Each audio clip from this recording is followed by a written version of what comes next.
everyone, my name is Jenna, but you guys can call me Jen. Welcome back to my channel, or welcome if you're new. Hi, hello. Welcome to a little bit of an audio chat, an audiobook chat. And before we even get started, we're gonna get this out of the way. Audiobooks count as reading, and if you do not believe so, go suck a toe. That was much more harsh than I intended it to be, but no, seriously, you are ableist, and there is literally scientific research out there that says that reading audiobooks and reading books are using the exact same part of your brain. You're getting a story into your brain noggin. It's reading. It's just reading in a different format. All right, so today we're gonna talk about some of my favorite audiobooks, and this was prompted because I've read a number of books recently that have just really fascinating vibes to them. And it's mostly in the way that these are produced.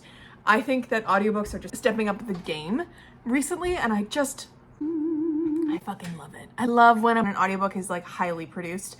They are so fun, so fun.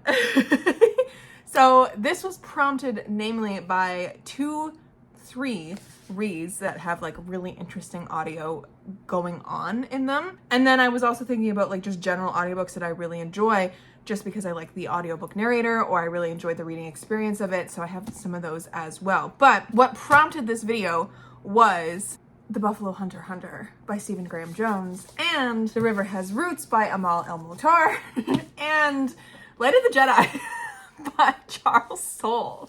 So these three books all kind of had me thinking recently, because I've read them all very recently, how cool it is when audiobooks aren't just someone reading books. Like, yes, we love it. We love when it's a narration and it's really well acted. But there's something so cool about when the producers choose to add more elements to these things. Whether that is, in the Buffalo Hunter's case, changing the way the audiobook sounds when it's a recording, whether that is the way that music is involved, like in here with actual singing and the sounds of like brooks and trees and nature, or whether that is a fully produced book that sounds like you're watching a movie with spaceship sounds, with Wookiee sounds in the background, lightsabers, that whole thing. There's just something so interesting about adding elements like that to a story that you are listening to. It makes the experience so much more immersive, in my opinion. So if you guys know anything about me, I am a reader that almost exclusively reads in tandem. If I can get my hands on an audiobook to read at the same time as I'm reading a physical book or an e-copy, you better believe I'm going to be doing that.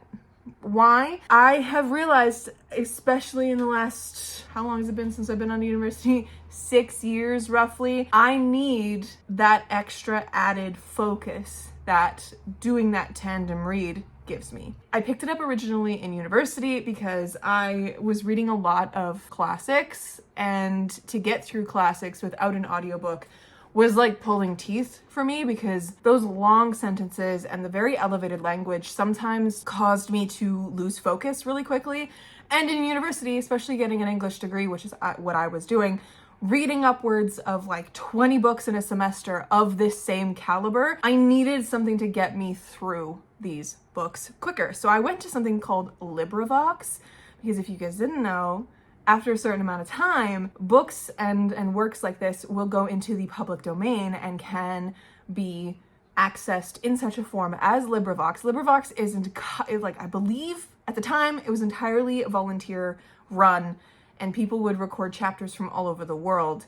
And so, yeah, your audio quality might not be the greatest, but sometimes you would get someone who would narrate the entire audiobook for you, and they were amazing. I loved LibriVox. I loved using it in university, and it is what got me through my university degree. And having that double focus of someone telling me the story in my ears and also reading it at the same time with my eyes, and also combining that with annotating, I was the most active reader. I was so in the stories, and that is how I fell in love with so many classics that I was reading in university. And it really just is the best way that I could have gotten through my degree, in my opinion, for myself, of course. So that is where that started for me. And then I started doing that outside of university texts and classic works like that, like my Jane Austens and my Charles Dickens and stuff like that. I started doing that with my fantasies. At the time, I was just slowly leaning into high fantasy. I was very scared of it. At the time, I was a YA fantasy reader because I thought that high fantasies were so scary and they were so unapproachable. They are very much not, as you can tell by all the books behind me and my fantasy loving ass right now. So I started getting into reading fantasy books in tandem as well with the audiobook because that helped me feel like I was actually making progress in the books that I was reading. And it just kept spiraling and spiraling and spiraling until we are here today, to a point where, yeah, I can read a book without an audiobook. Well, why would I want to? Because sure, I will do it if I have to, if I don't have access to the audiobook anywhere, if it's an Audible original, you know, we hate that. We hate Audible originals, Audible exclusive. I'm really glad that nowadays a lot of publishers are just not making them Audible exclusives, even though that's where they make the most money. It's a little unfortunate. It's kind of a double-edged sword, but I'm glad that a lot of people aren't, because we have things like Libro FM and Everend.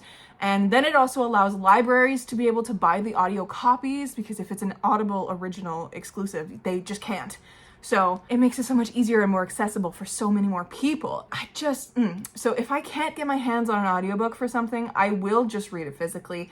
But it is so rare nowadays that that happens that I usually find myself tandem reading 95% of the books that I read in the year. That is how, one, I read so fast.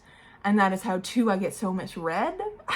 That is how I've also gaslit myself into thinking that finishing a 600-page fantasy novel in 3 or 4 hours is normal. It is not. That is also how I've gotten myself from back. I still would listen to a classic novel at about 1.75 speed to maybe 2 times speed, because the elevated language is harder to grasp sometimes. But that is where I started with my speed. I am now a 3 times speed or higher listener for some books, especially when I'm reading YA, because for whatever reason, sometimes they talk a little slower. Our narrators, they narrate just slower. And so I need that shit to be super speed, okay? Because I want it to be narrated as fast as my eyes are going on the page. So I am quite a quick reader, and that is simply because I have trained myself to be over the past few years. I used to read like 30 some books a year, and now I'm at 130 sometimes. So that's really how I do it. It's because I tandem read, I have trained myself to read faster, and I am just gobbling up these books left, right, and center, just reading all the time. And so I know a good audiobook when I find one, because there's so many audiobooks out there that are just kind of mid. Like, they get the job done. They help tell me the story. They help kind of carry me along. And then there's some that are just bad. Like, I honestly have DNF'd books over the audiobook in the past. Most recently, I don't quite know if it was the narration of the actual story, like the voice of the story, or the voice of the narrator who was doing the audiobook. But The Legend of Menaka was insufferable to listen to and read at the same time. It was not it. So, and I think it was a combination of me not enjoying the narration and also the voice of the story. The voice like the author had picked, because I have read a Critica H. Rao book before and absolutely loved it. But this one just really didn't fucking work for me. So yeah, there are some audiobooks out there that I cringe listening to. There are some as well, like Robin Hobb's Farseer trilogy, I fucking loved. But then as soon as I go into the Live Ship Traders trilogy, that narrator grates on my ears. But I need that narrator to get me through those stories, because those fantasy books are so high fantasy that I need that momentum. I need that push and that constant flow of words to keep me going, to keep me reading in those books. Otherwise, I would never finish those books. In cases like that, I just kind of muscle my way through it. But recently, I have really fallen in love with a specific kind of audiobook, which is why I bring up these ones and Buffalo Hunter that I talked about before, because there's just something so cool about them. And they're not the first of their kind either. Previously, I've also talked about, I think in a previous audiobook video, I talked about The City We Became by N.K. Jemisin, because it had sound effects in it as well. They were not constant. They were not just like, you know, in the background all the time there. It was just in these tiny moments, kind of at the beginning, kind of in these more tense moments, there would be sound effects that would just add so much to the story, which is saying something, because the narrator of these audiobooks, this audiobook here, was amazing. Like, she was putting her entire soul into these audiobooks. They're absolutely fantastic audiobooks. I highly recommend them. Anytime an audiobook does that, it just steps it up for me. It really does. It makes them memorable, because I was sitting on my couch just now before filming this video trying to think of more audiobooks that I definitely really love other than these few that I have here. And I was like, I couldn't really tell you because I listened to so many of them, but they don't stand out to me because they just aren't, either the narrator is just mid, they don't really do anything extra. It just wasn't an audiobook that I would recommend people to listen to instead of just like me recommending the story itself. You know, like there's a difference between me saying, pick up this book, but pick it up in audio form because it's just absolutely so fantastic. This is one of those books. Also pick it up physically because tandem reading is the best. But like the audiobook for this is just so fun and so fantastic that I would recommend that way of reading it over just reading it with your eyes, you know? So that's my long spiel about audiobooks. Recently, having read The Buffalo Hunter by Stephen Graham Jones, this one was really quite good and interesting. So this book itself, I gave about 4 stars because I think a number of different reasons, but I loved the way that the center portion of this book, the journals from our Lutheran pastor Guy, depicting the story of this Blackfeet man coming in named Goodstab and telling his story. And it's this like, you know, vampiric story type of thing. That was so phenomenal. I loved it so much, but the frame narrative on the outside kind of docked it a star for me. I don't know. It was just weird. But the frame narrative is where we have the cool sound effects and the cool production of this audio. So I highly recommend this audiobook if you are going to pick up this story, because I think it just adds something to this reading experience, because it is a 3 narrator stacked type of narration throughout each of the parts that we go through. So we have our frame narrative narrated by a woman, our not main character. I think our main character is our Lutheran pastor man, but like his descendant, essentially, who's telling this story and who finds this journal. And then at a certain point when she's reading the journals, she starts reading it, and then halfway through a word, we flip into the narrator who is going to narrate our Lutheran pastor's parts, which is just so fun. Like the way that the narration just seamlessly did that, it really felt like a movie flashback. It was really cool. And then in that frame narrative near the end, we have moments where the story is told differently in the frame narrative. It's a much more modern way of talking. The voice of the character is so much more modern. And she also incorporates voice notes in a recorder or on her phone or something where she's talking. And in those moments, we have a different level of production because it sounds like an actual recording you get on a phone, you know? And another one that I can think of that does that is The Last Gifts of the Universe. It has different parts of the book that are specifically like holographic projections of recordings. And so anytime one of those would come up, it sounded like our characters like pressed a button and it made a sound, and then the recording would show up and the sound of the voice was different from the normal way. It was like a recording of the voice, which is such a cool way to like implement things. And I know there are different books out there that have also implemented the sound of like podcasts as well.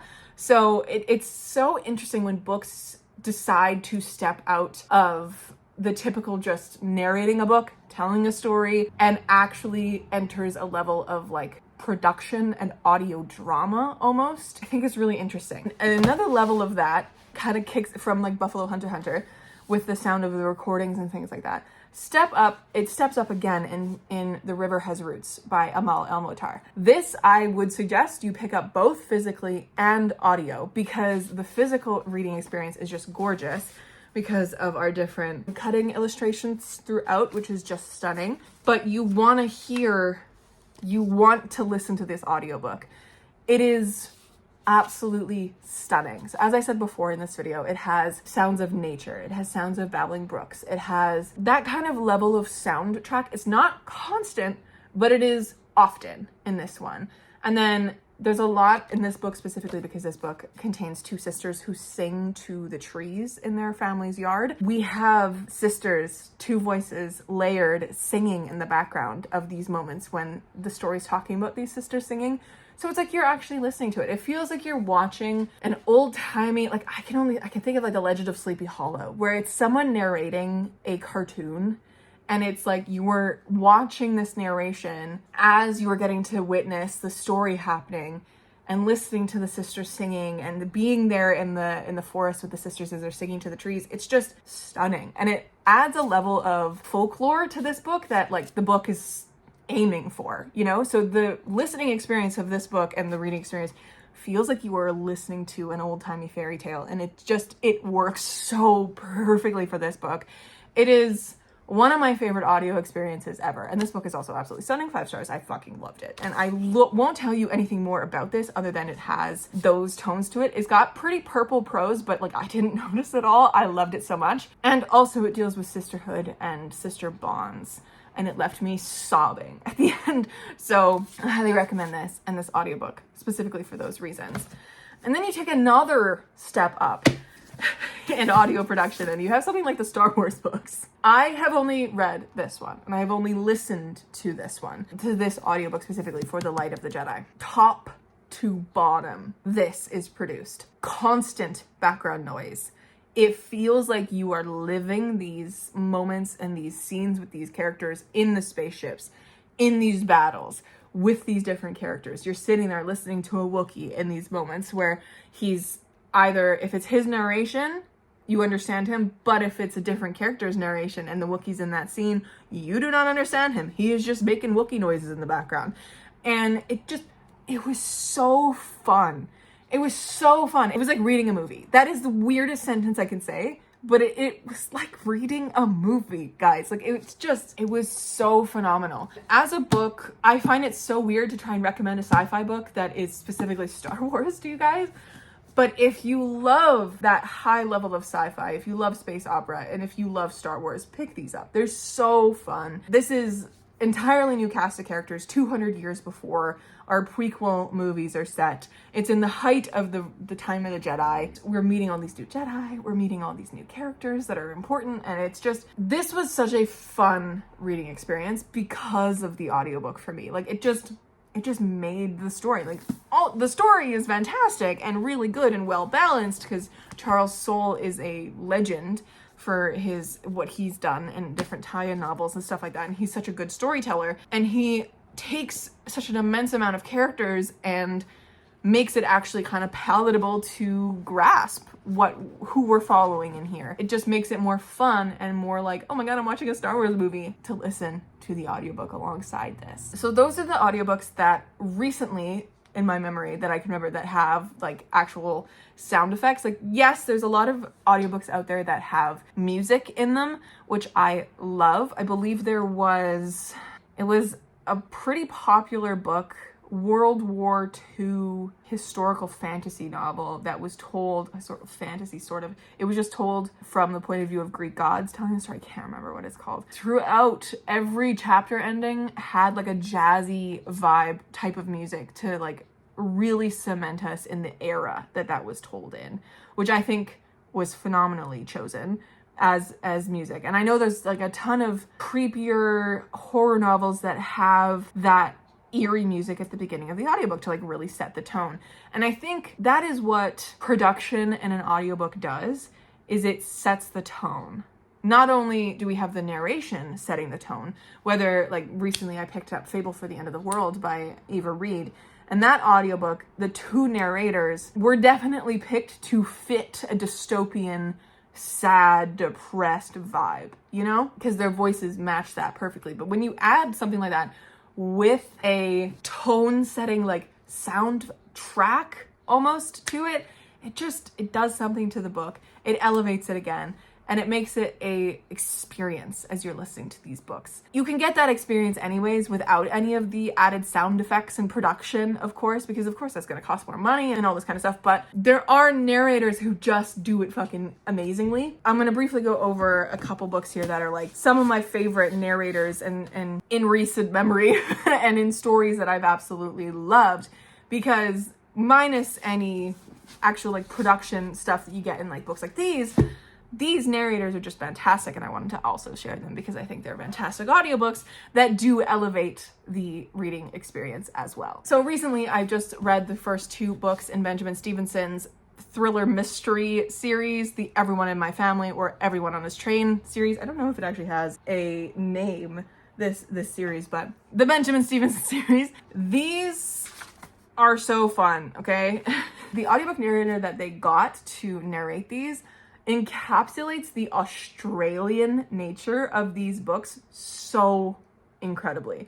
And the way that whoever narrates these, I gotta look it up, the way that he gets across our main character's voice absolutely perfectly just makes these books so much more fun to listen to and to read. I don't know what it is, the voice of this narrator just fucking hits. It just hits. And because these are so Australian at their core, having that narrator be so Australian, not to the point of like, I wouldn't be able to understand this accent. Honestly, at the beginning of this book, I thought it was British for a while. But then we hit Australia and it was the way that the guy said it. And I was like, oh no, he's Aussie. Like he just has a very like tidy accent that sounds almost British, right? It was so good. And I really, really enjoyed the way that it elevated the story for me. Another one that was kind of a sleeper hit for me, because I just actually went back and listened to a clip of this audiobook and I was like, why did I like this audiobook so much? Like something about the choice of this audiobook narrator, there's actually two in this audiobook, but the main one, the one who voices our main character, she sounds so just generic American, but the way that she gets the story across had me enthralled. And that mixed with the actual book and the written voice of the book, what the author was doing, had me absolutely enthralled. And that is Bright Young Women by Jessica Knoll. This is a very, very close retelling of one of Ted Bundy's last murder sprees. It's a fictionalized retelling of this, but it sticks very close to the original story. And maybe that's why it had a true crime feel to it. And maybe that's why I was so into this, because it felt like watching a true crime documentary. It hit. And I think having our narrator for Pamela be someone that is just kind of a normal sounding white blonde lady, I don't actually know if she's white and blonde, but it sounds like she is, narrate this. It gives it a level of, I don't want to say like added truthfulness, but it just makes the story, especially this one, because it's the sorority murders, it just adds up, you're like, yeah, that was a perfect choice to voice Pamela, you know? I don't know if I would have had anyone else voice her or any other kind of voice. Like, I don't know if I would have gone more gravelly. I don't know if I would have gone more like peppy is not what you want for this, right? Like the casting for this was spot on. And I think that really added to the addictive nature of reading this book, because I couldn't fucking put this down. And I stayed up till 4 a.m. to finish it because it was the nature of this story and the way that it was told matched with the audiobook narrator was just prime. It was very good. Another one that kind of shocked me was The Haunting of Velkwood. Again, for tone, they picked an incredible narrator for this. The whole tone of this book is so melancholic and just defeated in a way. Not that it makes it boring to listen to or anything, but just the way that it is a more ghost town, kind of darker. They picked a perfect tone for it, like I was saying with The Fable at the End of the World, like those two women voicing those girls, the main characters in that book. The tone of their voice is exactly what you want for that kind of a story. And this audiobook narrator knocked it out of the park. It truly sounded like our main character's voice. She did an absolutely phenomenal job. And then finally, I have two absolute all-time favorite audiobook narrators. No, it's not Julia Whelan. Actually, I'm pretty indifferent about Julia Whelan's narration, but I have one narration and these are also two of my top favorite books. They are my top favorite books of all time. Moira Quirk for Gideon the Ninth. Holy motherfuck, does she do a good job in these books. Like, I think it was only upon reread that I really understood what she was doing with the voice of Gideon, and then the voice of Harrow, and then again the voice of Nona when she voices that one as well. And then I've listened to Moira Quirk in Darkwater Daughter because she voices Mary in Darkwater Daughter. That's also a fantastic audiobook. She has this way, our good girl Moira Quirk, she has this way of really embodying the character's voice, not only in dialogue, in narration itself. So when you're reading Gideon the Ninth, you feel like Gideon is telling you the story. And when you switch into Harrow, because it's Harrow's point of view, you feel the difference. Like, it is not Gideon talking anymore. It's Harrow. And I don't know what she does, because it's the slightest difference in tone. It's the way that she's getting her sentences across. Moira Quirk, I love her so much. And I know she's an acquired taste, because a lot of people that I know personally in my life couldn't listen to the audiobooks of Gideon because they just couldn't stand her voice. And I'm like, what do you mean? Moira Quirk is Gideon in this one. She's perfect. So Moira, I will listen anytime I get to hear Moira Quirk in another audiobook. I get so excited because I just know in her narration, she's not only just narrating books in the same narration tone, she's giving her narration character. And it's just so fantastic. It's so fantastic. If you know the moments in Gideon and in Harrow when we flip from Harrow to Gideon, you could feel it in her narration. You are immediately like, I'm not listening to Harrow anymore, or I'm not listening to Gideon anymore. Like, you could feel that switch. And it is really, truly just a mark of how fantastic she is as a narrator. I love Moira Quirk. And then finally, we have Imogen Church for Empire of Exiles. Imogen Church is the one narrator I want to have narrate my fantasy books one day. Like, I listened to her narrate Empire of Exiles, and I went and like researched her to see how much it would be to hire her to like to narrate the audiobooks for my books. Like, maybe not my cozy fantasies, but for Sage's story, if I don't get Imogen Church to do my audiobooks for that, I will be so sad, because she just has the absolute most perfect voice for this kind of a story. I don't know what it is. I could listen to Imogen Church narrate forever. I really, truly, the way that she voices characters in this book just hits. The slightly sarcastic nature of some of the lines, just the way that Imogen Church is so phenomenal. And the audiobooks for Empire of Exiles and Relics of Ruin are top audiobooks for me ever, ever, ever. Not only because the book is a top book for me, just because Imogen Church is fucking amazing, you know? Like, I don't know how to explain it. Like, with Imogen Church, I honestly do not know how to explain how much I love her. But these audiobooks are absolutely incredible. She just gets it across. She gets the tone of the story. She gets the voices of the characters. It's so good, okay?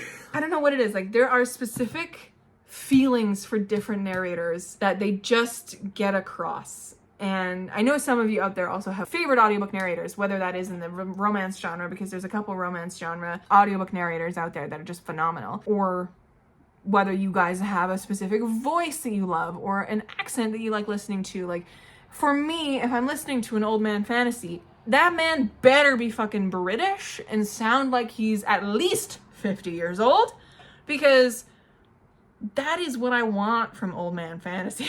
It needs to feel like I'm listening to my grandpa tell me a story. I say grandpa after saying 50 years. My dad is 65. So it's kind of saying, but you know, like, you need that older, genteel British man to give you these beautiful things. Or Scottish or Irish.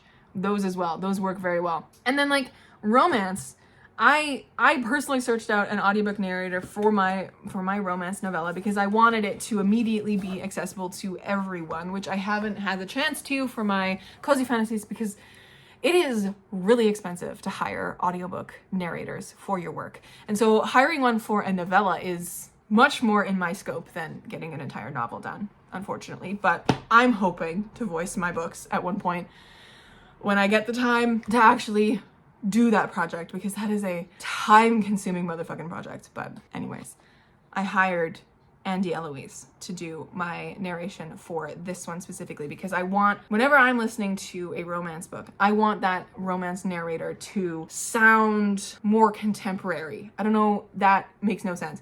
But Andy Eloise gets that across with her romance. I don't know if it's just her natural voice, but she sounds more modern, more contemporary. Whereas, like, when I'm listening to a fantasy, I want that person to feel like I'm, like, telling me, like, a fantasy story. And Imogen Church really fucking does that. Or Moira Quirk fucking does that. Like, there is just a tone of voice that I want for a specific kind of story, you know? And Andy Eloise fucking knocked it out of the park with my book, and I highly recommend you go listen to this audiobook around Christmas, because that's when this is set. It is available pretty much everywhere. And it's a short little guy, and Andy does a fantastic job. And she gets the voices of Jack and Margot so perfect. So I had to mention that. If I'm talking about audiobooks, I gotta mention my own. That is my diatribe of audiobooks today. I want you to let me know one of your favorite audiobooks that you've listened to recently, or just, you know, all-time favorite audiobooks. I think another one, more audiobooks that I absolutely love. I love the original Lord of the Rings, Robert Inglis, I think is how you say his name. His narration literally feels like my grandpa telling me a story. But I have also listened to the Andy Serkis narration, and he's phenomenal at narration for those books. So either one of those narrations is just it's perfect. It's perfect for Lord of the Rings. I also really like Priory of the Orange Trees narration. That narrator was just absolutely phenomenal. I really enjoyed her work. And again, I mentioned Assassin's Apprentice, like the Farseer trilogy. That one again feels like an old man fantasy. It's so good. The narrators of John Gwynn's work are just stunning. There are so many fantastic audiobook narrators out there. So I want to know your favorite. I want to know your favorite book, or if you have a favorite narrator as well. If you enjoy Julia Whalen, who is a pillar of the romance audiobook community. I love talking about audiobooks. As you guys know, if you watch my vlogs, I listen to audiobooks almost all the time. So that is my little diatribe on audiobooks for you guys today. Let me know down below, as I said, your favorite audiobooks, and if you were going to pick up any of these now that I've talked about them. But thank you so much for hanging out with me, and I will catch you in another video very soon. Stay kind and keep on reading.